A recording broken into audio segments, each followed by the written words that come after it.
back to Physical Exponent World. So today's topic football. So ఈ football ఆటను మొదటిసారిగా China దేశస్తులు ప్రారంభించడం జరిగింది. వాళ్ళు ఈ ఫుట్బాల్ ఆటను సూచు అనే పేరుతో పిలవడం జరుగుతుంది. అదేవిధంగా ఈ ఫుట్బాల్ లోపల వీళ్ళు చాలా నిష్ణాతులైనటువంటి క్రీడాకారులు ఉన్నారు.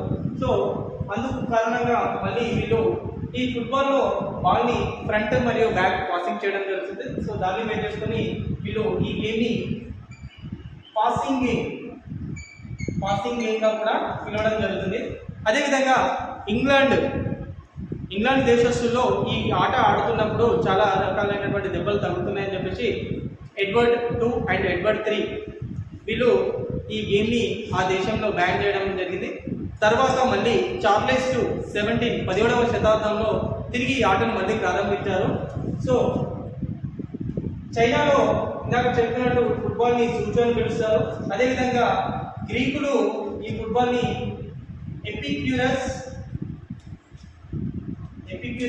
ఆర్ ఫినిడా, అదేవిధంగా జపాన్ వాళ్ళు కెమోరి అని ఈ ఆటను పిలుచుకోవడం జరిగింది. చైనా వాళ్ళు సూచు అని, గ్రీకులు ఎపిక్యూరస్ మరియు ఫినిడా అని, జపాన్ వాళ్ళు కెమోరి అని పిలుచుకోవడం జరుగుతుంది. ఈ ఫుట్బాల్ ఆటను మొదటిసారిగా దీనికి రూల్స్ అండ్ రెగ్యులేషన్స్ని నియమించుకోవడం జరిగింది. ఈ రూల్స్ అండ్ రెగ్యులేషన్ బేస్డ్గా మనం ఈ ఫుట్బాల్ ఆటని ప్రజెంట్ ఆడవడం జరుగుతుంది. దీన్ని 1863వ సంవత్సరంలో ఈ ఫుట్బాల్ ఆట యొక్క రూల్స్ అండ్ రెగ్యులేషన్స్ని నమోదు చేయడం అనేది జరిగింది. దాని తర్వాత మన ఇండియాలో మొదటిసారిగా ఈ ఫుట్బాల్ క్రీడను బ్రిటిష్ వారు ప్రవేశపెట్టారు. ఈ ఫుట్బాల్ని 1888లో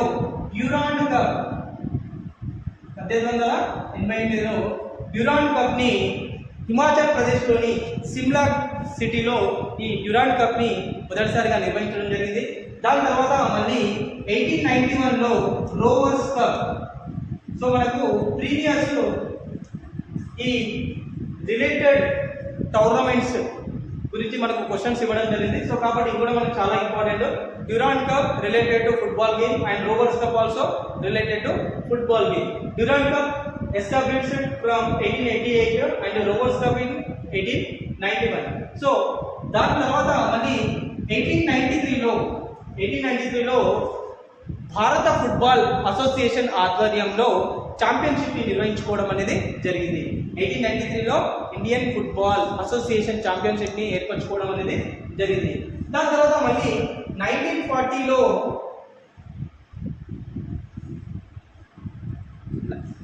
1940లో మళ్ళీ ఈ ఫుట్బాల్ని మహారాజ్ సంతోష్ స్మృతి చిహ్నంగా జాతీయ ఛాంపియన్షిప్ని ఏర్పరచుకోవడం అనేది జరిగింది. మహారాజ్ సంతోష్ స్మృతికి చిహ్నంగా 1940లో ఫుట్బాల్ టోర్నమెంట్ని నేషనల్ ఛాంపియన్షిప్ని కండక్ట్ చేయడం అనేది జరిగింది. సో దాని తర్వాత ఫుట్బాల్ని మొట్టమొదటిసారిగా ఒలింపిక్స్లో ప్రవేశపెట్టింది 1900 సంవత్సరంలో ప్యారిస్ ఒలింపిక్స్లో ఈ ఫుట్బాల్ క్రీడను డెమాన్స్ట్రేషన్లో ఉంచారు. అంటే ప్రదర్శన క్రీడగా 19వ సంవత్సరంలో ఫుట్బాల్ క్రీడను ఒలింపిక్ గేమ్స్లో డెమాన్స్ట్రేషన్లో ఉంచడం జరిగింది. దాని తర్వాత 1908వ సంవత్సరంలో అదే ఒలింపిక్లో దీన్ని పతాక క్రీడగా చేర్చుకోవడం అనేది జరిగింది. 1900 సంవత్సరంలో డెమాన్స్ట్రేషన్ ప్రదర్శన క్రీడగా, 1908లో పతాక క్రీడగా ఫుట్బాల్ ఆటను చేర్చుకోవడం అనేది జరిగింది. దాని తర్వాత మళ్ళీ 1956 మెల్బోర్న్ ఒలింపిక్స్ ఆస్ట్రేలియాలో నిర్వహించుకోవడం జరిగింది. ఈ ఒలింపిక్స్లో మొట్టమొదటిసారిగా మన ఇండియా ఫుట్బాల్ టీం దీంట్లో పాల్గొనడం అనేది జరిగింది. 1956 మెల్బోర్న్ ఆస్ట్రేలియా ఒలింపిక్స్లో మన ఇండియా మొదటిసారిగా ఫుట్బాల్ క్రీడలో పాల్గొనడం అనేది జరిగింది. సో దాని తర్వాత మనము కొన్ని అబ్రివేషన్స్ ఉంటాయి, మనకు రకరకాల అసోసియేషన్స్ ఏర్పాటు చేసుకోవడం జరుగుతుంది. సో ఇది దిగ్విజయంగా నిర్వహించడం కొరకు వరల్డ్ వైడ్గా కంప్లీట్గా కలిపి ప్రపంచం మొత్తాన్ని కలిపి ఒక అసోసియేషన్ ఫామ్ చేయడం జరిగింది. అదే ఫీఫా. దాన్నే ఫీఫా అని పిలుచుకోవడం జరుగుతుంది. సో ఈ ఫీఫా యొక్క అబ్రివేషన్ వచ్చేసి federation of international the football association, federation of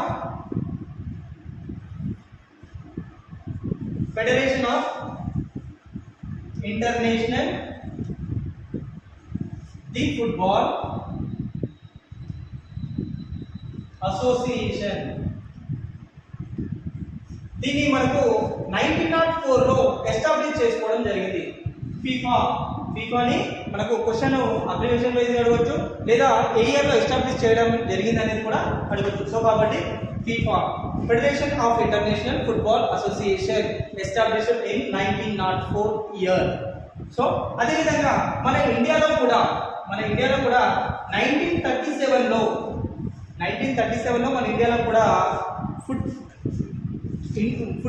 Indian football association IFA Indian football association ని ఏర్పాటు చేసుకోవడం అనేది జరిగింది. సో దీంట్లో మనకి ఈ సాకర్ ని అంటే ఫుట్బాల్ ని సాకర్ అని కూడా ఈ ఇంగ్లాండ్ వాళ్ళు మొట్టమొదటిసారిగా పిలుచుకోవడం జరిగింది. సో అప్పటి నుండి ఈ ఫుట్బాల్ గేమ్ ని మనము సాకర్ ఆట అని కూడా పిలవడం జరుగుతుంది. సో దీంట్లో ఈ ఫుట్బాల్ కి రిలేటెడ్ లో ఉన్న దాంట్లో అత్యధిక పెద్ద టోర్నమెంట్ వచ్చేసి ఫీఫా వరల్డ్ కప్. ఓకే, దాని తర్వాత యూరోపియన్ ఛాంపియన్షిప్. ఈ ఫీఫా వరల్డ్ కప్ లో చాలా దేశాలు పాల్గొంటాయి. అదేవిధంగా ఈ ఫీఫా వరల్డ్ కప్ లో ఎవరైతే ప్లేయర్ బెస్ట్ ప్లేయర్ అవార్డుగా వాళ్ళకి గోల్డెన్ షూ, బెస్ట్ ప్లేయర్ అవార్డుగా గోల్డెన్ షూ, బెస్ట్ ప్లేయర్ అవార్డుగా గోల్డెన్ షూస్ అవార్డుని ప్రదానం చేయడం జరుగుతుంది. అదేవిధంగా యూరోపియన్ ఛాంపియన్షిప్ లో కూడా ఎవరైతే బెస్ట్ ప్లేయర్ గా నిలుస్తారో వాళ్ళకు గోల్డెన్ బాల్ని అవార్డుగా ఇవ్వడం అనేది జరుగుతుంది. సో ఈ ఫుట్బాల్ లోపల మనకు దాదాపుగా లాస్ట్ 2-3 డిఎస్సిలో నుంచి అబ్జర్వేషన్ చేసుకుంటే మనకు 2 క్వశ్చన్స్ రిపీట్ అవ్వడం అనేది జరిగింది. సో అదేవిధంగా ఈ ఫుట్బాల్ ఒక డైమెన్షన్స్, మామూలుగా ఫుట్బాల్ యొక్క డైమెన్షన్ ఏ షేప్ లో ఉంటుంది అంటే ఏమన్నా రెక్టాంగిల్ షేప్ లో ఉంటుంది. ఓకే, సో మోస్ట్లీ చాలా మటుకు అన్ని డైమెన్షన్ కూడా రెక్టాంగిల్ లో ఉంటాయి. సో దీంట్లో కూడా రెక్టాంగిల్ షేప్ లో ఉంటుంది. సో ఈ ఫుట్బాల్ యొక్క రెక్టాంగిల్ షేప్ ఆల్రెడీ మనకు తెలుసు. ఒక కోర్టును మనము వెయ్యాలి అంటే కంపల్సరీ మనం ఏం చేయాలా, ఒక బేస్ లైన్ తీసుకోవాలి. ఈ బేస్ లైన్ వచ్చేసి మనకు standard international FIFA World Cup base చేసుకొని ఎంత ఉంటుంది, 110 metres to 120 metres, 110 metres to 120 metres.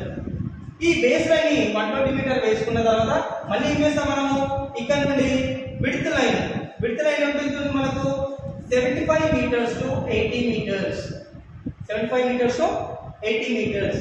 So ఇక్కడ మనము ఒక ఆర్క్ అనేది నిర్మించుకోవడం జరుగుతుంది.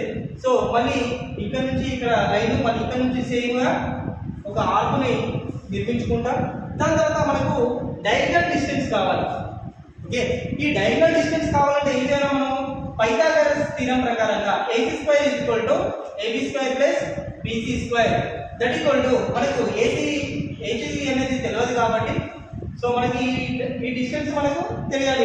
ఇది తెలియదు కాబట్టి ఏం చేస్తాం మనం, AC² = AB², 110² + 75². ఓకే, ఈ 110² మనము మల్టిప్లికేషన్ చేసుకుంటే ఏమైపోతుంది మనకు డైరెక్ట్ గా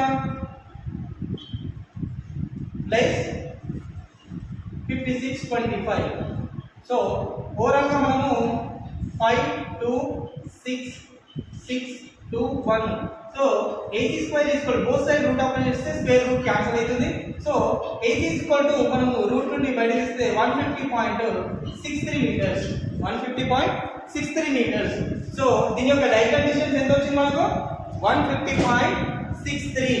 ఈ 150.63 తోటి మళ్ళీ ఒక ఆర్క్ వేసుకుంటాం. Diagonal distance 150.63 metres. సో దీని ద్వారా మనకు ఒక రెక్టాంగిల్ షేప్ అనేది ఫామ్ అయిపోతుంది. సో దీంట్లో ఇప్పుడు మనకు వివిధ రకాల terms. So centre line, based on centre line 110 metre తీసుకున్నప్పుడు ఎంత ఉంటుంది మనకు, half circle 55 metres and 55 metres. Okay, so football లో మనం స్టార్టింగ్ డ్రా చేసుకునేటప్పుడు ఈ లైన్ మనం బేస్ లైన్ అనుకున్నాం. ఆఫ్టర్ రెక్టాంగిల్ వచ్చిన తర్వాత ఈ లైన్ ఏమన్నారా మనం, టచ్ లైన్. ఈ లైన్ ని టచ్ లైన్ అనాలి. ఈ సైడ్ ఉన్నటువంటి విడ్త్ లైన్ ఏమనాలా మనము, గోల్ లైన్.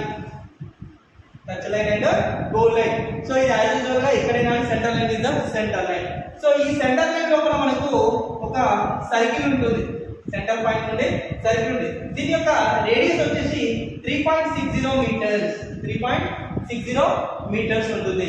సో అదే విధంగా మనకి ఈ ఫుట్బాల్ లోపల రెండు గోల్ పోస్టులు ఉంటున్నాయి. ఈ గోల్ పోస్టుల యొక్క మధ్య దూరం వచ్చేసి 7.32 మీటర్స్. రెండు గోల్ పోస్టుల మధ్య దూరం ఎంత? 7.32 మీటర్స్. సో ఇప్పుడు మనము ఒక హాఫ్ కోర్టు ఏ విధంగా ఉంటుందో చూద్దాం. హాఫ్ కోర్ట్ లోపల మనకు దాదాపుగా ఏమి ఉంటాయి? మనకు ఒకటి డి ఏరియా ఉంటుంది, గోల్ ఏరియా ఉంటుంది, పెనాల్టీ ఏరియా ఉంటుంది, పెనాల్టీ స్పాట్ ఉంటుంది, సో పెనాల్టీ ఆర్క్ ఉంటుంది అండ్ కార్నర్ కిక్స్. సో వీటన్నిటి కూడా మనము ఒక హాఫ్ కోర్ట్ లో క్లియర్ గా చూద్దాం. Okay, so this is the goal line. Goal line means ఇక్కడ గోల్ పోస్ట్ ఉన్నాయి. సో ఇందాక చెప్తున్నట్టు గోల్ పోస్ట్ లో యొక్క విడ్త్ ఎంత ఉంది? 7.32 మీటర్స్. గోల్ పోస్ట్ లో యొక్క హైట్ వచ్చేసి ఎంత ఉంది? 2.55 మీటర్స్. ఓకే, గోల్ పోస్ట్ యొక్క హైట్ వచ్చేసి 2.55 మీటర్స్. గోల్ పోస్ట్ యొక్క మధ్య విడ్త్ వచ్చేసి 7.32 మీటర్. ఈ గోల్ పోస్ట్ యొక్క కలర్ కూడా ఏముండాలి? బ్లాక్ మరియు వైట్ మాత్రమే యూజ్ చేయాలి, వేరే కలర్లు మనము యూజ్ చేయకూడదు. ఈ కార్నర్ లో మనకి 1 యార్డ్ ఎంత? 1 యార్డ్ ఆర్క్ అనేది ఉంటుంది. ఈ 1 యార్డ్ ఆర్క్ దగ్గర ఏముంటాయి? మనకు ఫ్లాగ్స్ ఉంటాయి. సో ఈ ప్లేస్ ని మనం ఎప్పుడు యూజ్ చేస్తాము అంటే, ఎప్పుడైతే ఒక అటాకర్ బాల్ ని గోల్ లోపలికి అటాకింగ్ పొజిషన్ చేస్తున్నప్పుడు డిఫెండర్ కి తగిలి బాల్ గోల్ లైన్ మీదుగా బయట వైపు వెళ్ళినప్పుడు అప్పుడు వాళ్ళకు కార్నర్ కిక్ గా ఇవ్వడం జరుగుతుంది. వాళ్ళప్పుడు ఈ కార్నర్ కిక్ ని ఎక్కడ నుండి right are left side based on the ball యొక్క పొజిషన్ ని బట్టి కార్నర్ కిక్ ని ఆ 1 యార్డ్ సర్కిల్ లోపల ఎక్కడైనా పెట్టేసి వాళ్ళని డైరెక్ట్ గా గోల్ లోపలికి పంపించవచ్చు, లేదా వాళ్ళ టీమ్మేట్స్ ని మనము కిక్ చేయడం అనేది జరుగుతుంది. టోటల్ గా మనకు ఈ ఫ్లాగ్స్ అని వచ్చేసి 4 కార్నర్ ఫ్లాగ్స్ ఉంటాయి, 2 ఆప్షనల్ ఫ్లాగ్స్ ఉంటాయి. టోటల్ గా 4 corner flags and 2 optional flags ఉంటాయి. సో అదే విధంగా మనకు గోల్ పోస్ట్ నుండి గోల్ ఏరియా, గోల్ పోస్ట్ నుండి గోల్ ఏరియా, గోల్ పోస్ట్ నుండి గోల్ ఏరియా ఎంత ఉంటుంది? గోల్ పోస్ట్ నుండి గోల్ ఏరియా పొడవు వచ్చేసి 6 yards అండ్ విడ్త్ వచ్చేసి 80 yards. విడ్త్ వచ్చేసి 80 yards. అదేవిధంగా పెనాల్టీ ఏరియా, సో ఇది వచ్చేసి 18 yards ఉంటుంది, విడ్త్ వచ్చేసి 44 yards ఉంటుంది. ఓకే, సో గుర్తుపెట్టుకోండి, మనకి ఏంటంటే ఒక క్వశ్చన్ అడిగినా కానీ గోల్ పోస్ట్ నుండి పెనాల్టీ జోన్ ఎంత ఉంటుంది, గోల్ ఏరియా ఎంత ఉంటుంది అని చెప్పేసి మనం క్వశ్చన్స్ అడగచ్చు. సో అదేవిధంగా ఇక్కడ మళ్ళీ మనకి ఏముంటుంది? గోల్ పోస్ట్ సెంటర్ నుండి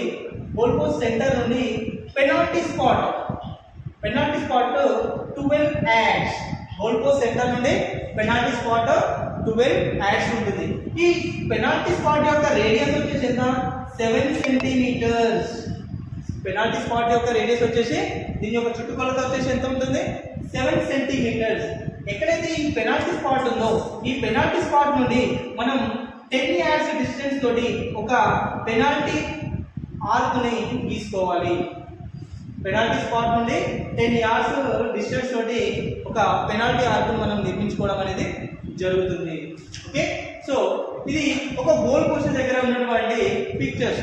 ఓకేనా, సో అదే విధంగా ఈ ఫుట్బాల్ లో ఇప్పుడు కోర్టు మెజర్మెంట్ లో మనకు దాదాపుగా ఇవన్నీ వచ్చేసినాయి. నెక్స్ట్ వచ్చేసి ప్లేయింగ్ పొజిషన్. సో ప్లేయర్స్ ఎంతమంది ఉన్నారు ఫుట్బాల్ ఆటలో? మనం ఇక్కడ క్వశ్చన్ కన్ఫ్యూజ్ కావద్దు. ఫుట్బాల్ ఆటలోని క్రీడాకారుల సంఖ్య ఎంత? మెయిన్ క్రీడాకారులు ఉంటారు, మొత్తం క్రీడాకారులు ఉంటారు. సో టోటల్ గా వచ్చేసి 11 players 7, total 18 members. Total 18 members players ఉంటారు. సో ఈ 7 మెంబర్స్ ఏమంటాము? Substitute players. వీళ్ళని main players. 7 members substitution players, 11 members main players. ఈ సబ్స్టిట్యూషన్ లో కూడా మనం తీసుకునేటప్పుడు యాజ్ ఏ కోచ్ గా, యాజ్ ఏ మేనేజర్ గా వి షుడ్ చెక్ ఇట్. ఈ 7 లో కంపల్సరీ 1+6 ఈ 1 ఎవరు? కంపల్సరీ గోల్ కీపర్ అనే వాళ్ళు ఎక్స్ట్రా ప్లేయర్ కూడా ఒకరు ఉండాలి. ఒకరు గోల్ కీపర్, రిమైనింగ్ 6 మెంబర్స్ ని స్ట్రైకర్స్ కానీ, మిడ్ ఫార్వర్డ్ కానీ, డిఫెండర్స్ కానీ ఎవరైనా తీసుకోవచ్చు. Okay, so total 18 members, main players వచ్చేసి 11, 1 గోల్ కీపర్, 10 మెంబర్స్. సో ఇక్కడ సబ్స్టిట్యూషన్ లో కూడా 1 goal keeper, 6 members extra players. Okay, next duration of the match. So total football match ని జనరల్గా మనకు ఐడియా ఉండొచ్చు, మనం చూస్తూ ఉంటాం కాబట్టి. టోటల్గా ఫుట్బాల్ మ్యాచ్ని కంప్లీట్గా 90 నిమిషాలు 2 భాగాలు కలిపి 90 నిమిషాలు ఆడడం జరుగుతుంది. So 45 + 45 minutes, 45 minutes and 45 minutes. So మధ్యలో బ్రేక్ వచ్చేసి 10 మినిట్స్ ఇట్స్ ఏ కంపల్సరీ, 10 నిమిషాలు బ్రేక్ సమయం అనేది ఇవ్వడం జరుగుతుంది.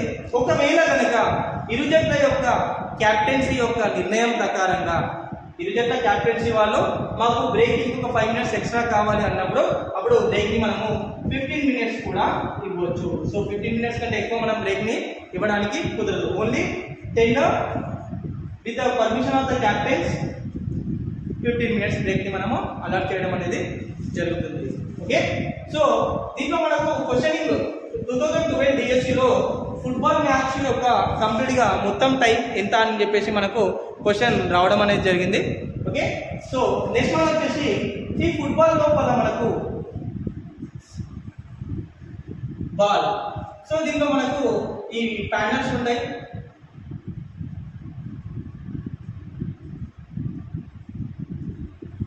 సో ఈ ప్యానల్స్ ఉంటాయి. ఈ ఫుట్బాల్ యొక్క సర్కంఫరెన్స్ వచ్చేసి 68 centimetre to 70 centimetres. Okay, football యొక్క వెయిట్ వచ్చేసి 410 టు 450 గ్రామ్స్. సో దీన్ని పౌండ్స్ లో చెప్తే కనుక 27 టు 28 పౌండ్స్. ఓకే, సో అదేవిధంగా ఈ ఫుట్బాల్ లోపల ఎయిర్ ప్రెజర్ లేదా గాలి యొక్క పీడనం, ఈ ఫుట్బాల్ లో ఎంత ఎయిర్ ప్రెజర్ ఉండాలి? 15.6 lakhs by సెంటీమీటర్ స్క్వేర్ లేదా 600 to 1100 gram by centimetre square. So questioning అనేది మనకు ఏ రకంగా అడగచ్చు, ఇది అడగడానికి ఛాన్స్ ఉందా లేదనేది మన చేతుల్లో లేదు కాబట్టి మనం ప్రతిదీ కూడా క్షుణ్ణంగా చదువుకోవడం చాలా important. So this is about the football. So మనకు ఫుట్బాల్ గ్రౌండ్ యొక్క డైమెన్షన్స్ అయిపోయింది, తర్వాత బాల్ యొక్క వెయిట్ అయిపోయింది, బాల్ లోపల ఉన్నటువంటి ఎయిర్ అయిపోయింది, అదేవిధంగా బాల్ యొక్క డైమెన్షన్ అయిపోయింది. అండ్ ఫుట్బాల్ బాల్ యొక్క సైజ్ వచ్చేసి 5 నెంబర్ సైజ్ వచ్చేసిందా 5 నెంబర్ సైజ్ అనేది ఫుట్బాల్ యొక్క సైజ్ వచ్చేసి 5 నెంబర్ ఉంటుంది. Okay, terms of the match while going the match. So ఒకవేళ మ్యాచ్ జరుగుతున్నప్పుడు ఇద్దరు క్రీడాకారులు కూడా ఈక్వల్గా స్కోర్ చేసారు, అప్పుడు మ్యాచ్ టైగా నిర్ణయిస్తారు ఎంపైర్స్. సో మళ్ళీ మ్యాచ్ని ఏం చేస్తారు? 15+15 వితౌట్ బ్రేక్, ఎటువంటి బ్రేక్ లేకుండా మొదటి భాగం 15 నిమిషాలు, రెండవ భాగం 15 నిమిషాలు మళ్ళీ మ్యాచ్ని కండక్ట్ చేయడం జరుగుతుంది. సో మళ్ళీ అక్కడ కూడా విజేతను నిర్ణయించడానికి పాసిబుల్ కాకపోతే మళ్ళీ వెంటనే ఏం చేస్తారు? Penalty shoots, 5 penalty shoots. ఈ 5 పెనాల్టీ షూట్స్ ముందుగానే ఇద్దరి నుండి 5 మెంబర్స్ యొక్క చెస్ట్ నెంబర్ తీసుకొని వాళ్ళ యొక్క సీరియల్ ఆర్డర్ తీసుకుంటారు. ఈ షూట్ చేసేటప్పుడు ఆల్టర్నేట్గా టీమ్ ఏ నుండి ఒకరు, తర్వాత టీమ్ బి నుండి ఒకరు, అట్లా ఆల్టర్నేట్గా కంప్లీట్గా 10 మెంబర్స్ని షూట్అవుట్ అనేది చేయడం జరుగుతుంది. ఒకవేళ ఈ మెథడ్ ద్వారా కూడా మళ్ళీ కనుక మ్యాచ్ టై అయితే అప్పుడు golden shoot sudden death shoot అనేది ఉంటుంది. సో దీంట్లో ఇరు జట్లకు ఒక్కొక్క ఛాన్స్ ఉంటుంది, ఎవరైతే గోల్ చేస్తారో వాళ్ళకు విన్గా ప్రకటించడం అనేది జరుగుతుంది. ఓకే, సో దీంట్లో మనకు నెక్స్ట్ కొన్ని టర్మ్స్. సో ఫుట్బాల్ ఆటలో మనకు మోస్ట్లీ కార్నర్ కిక్ అనేది ఉంటుంది, తర్వాత పెనాల్టీ కిక్ అనేది ఉంటుంది, దాని తర్వాత ఆఫ్ సైడ్ అనేది ఉంటుంది. So first we should go with of side.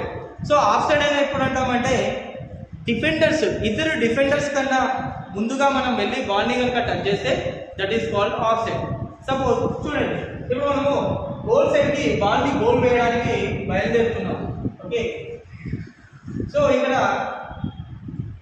Attacking player, ఇక్కడ డిఫెండర్ ప్లేయర్స్ ఉన్నాయి. సో అటాకింగ్ ప్లేయర్కి ఇక్కడ నుండి డైరెక్ట్గా బాల్ ఇక్కడికి వెళ్తుంది. సో అప్పుడు this is called of side. ఎందుకంటే ఈ డిఫెండర్స్ కూడా ఈక్వల్ టు డిఫెండర్స్ కూడా అటాకింగ్ పొజిషన్కి సేమ్ పొజిషన్లో ఉండాలి.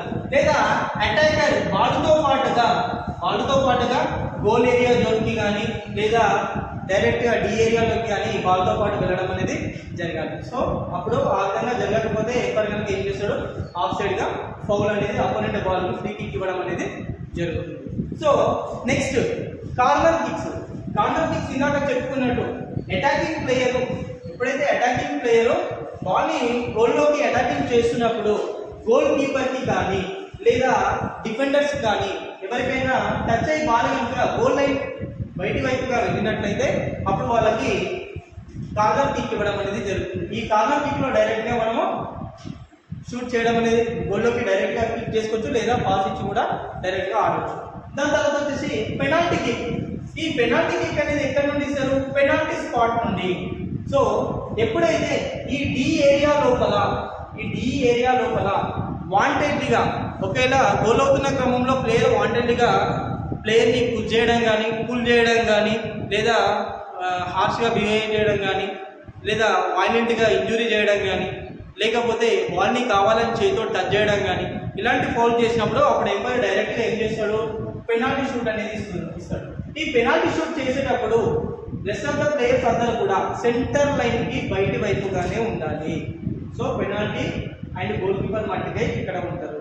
సో ఒకవేళ కనుక ఈ గోల్ ఏరియాలో కాకుండా బయట ఇంకెక్కడైనా కనుక ప్లేయర్లు కావాలని వైలెంట్ చేయడం కానీ లేదా బాల్ని చేతితో పట్టుకోవడాన్ని అలాంటివి చేస్తున్నప్పుడు ఏం చేస్తారు, ఆ ప్లేయర్కి డిపెండ్ ఆన్ వైలెన్స్ అంటే ఒకవేళ సివియర్గా చేస్తే కనుక తనకి రెడ్ కార్డు చూపించేస్తారు, ఆ మ్యాచ్ నుండి కంప్లీట్గా బయటికి పంపించడం జరుగుతుంది. ఒకవేళ సీరియస్నెస్ అనేది ఎక్కువగా ఉంటే కంప్లీట్గా టోర్నమెంట్ నుంచి కూడా ఆ యొక్క ప్లేయర్ని డిస్క్వాలిఫై చేసేస్తారు. ఒకవేళ కనుక ఎల్లో కార్డు చూపిస్తే కనుక 5 minutes సస్పెన్షన్ అనేది ఉంటుంది. 5 నిమిషాల వరకు అతను గ్రౌండ్లోకి రాకుండా బయటనే గ్యాలరీలో కూర్చోవడం అనేది జరుగుతుంది. సో బాల్ కనుక ఈ సైడ్ టచ్ లైన్ నుండి బయటికి కనుక వచ్చేస్తే అప్పుడు బాల్ని ఓవర్ హెడ్ పాస్ ద్వారా బాల్ని లోపలికి త్రోయింగ్ చేయాలి. మన యొక్క బాల్ వచ్చేసి ఓవర్ హెడ్ పాస్, హెడ్ పై నుండి బాల్ని త్రో చేయాలి. మన లెగ్స్ కూడా భూమికి కాంటాక్ట్లో ఉండాలి. లెగ్ కనుక రేజ్ అయితే మళ్ళీ అది ఫౌల్ అవుతుంది, అపోజిట్ టీమ్కి మళ్ళీ బాల్ అనేది ఇవ్వడం అనేది జరుగుతుంది. So this is about the football. Okay, so దీనిలో మీకు ఏమైనా డౌట్స్ ఉన్నా కానీ లేదా దీనికి సంబంధించిన ఏదైనా మెటీరియల్ కావాలనుకున్నా అని కామెంట్ బాక్స్లో కామెంట్ పెట్టండి. సో అదేవిధంగా మనకు ఇంకో విధంగా క్వశ్చన్, ఫుట్బాల్ ఆటను ఏ విధంగా ప్రారంభిస్తారు అనగానే మనకు ఫస్ట్గా స్ట్రైక్ అయ్యేది ఎంపైర్ ప్రారంభిస్తాడు, విజిలేజ్ ప్రారంభిస్తారు, జెండా ఊపి ప్రారంభిస్తారు. డిఫరెంట్గా మనము ఆన్సరింగ్ చేస్తుంటాం. సో ఫుట్బాల్ ఆటను ఏ విధంగా ప్రారంభిస్తారంటే ఏం చెప్పాలి, కిక్ ఆఫ్ తోటి ఫుట్బాల్ క్రీడను ప్రారంభించడం అనేది జరుగుతుంది.